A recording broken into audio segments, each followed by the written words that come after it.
ये तमाशा है, तमाशे में यही होता है। तुझसे बेहतर जो निभाएगा, जगह पाएगा। कुछ तस्वीरें सिर्फ दीवारों पर नहीं, दिल में भी लटक जाती हैं। तुम्हें खुश देखने की दुआ की थी,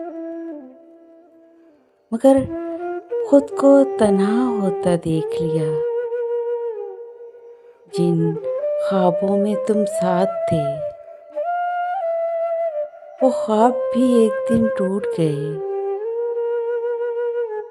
अब दीवारों पर सिर्फ यादें लटकी हैं और दिल में खामोशी बसी हुई है। तुम किसी और की दुनिया बन गए हो और हम अपनी ही यादों में खो गए। कुछ मोहब्बतें मुकम्मल नहीं होती, बस उम्र भर रुला देती हैं, और यही हकीकत है।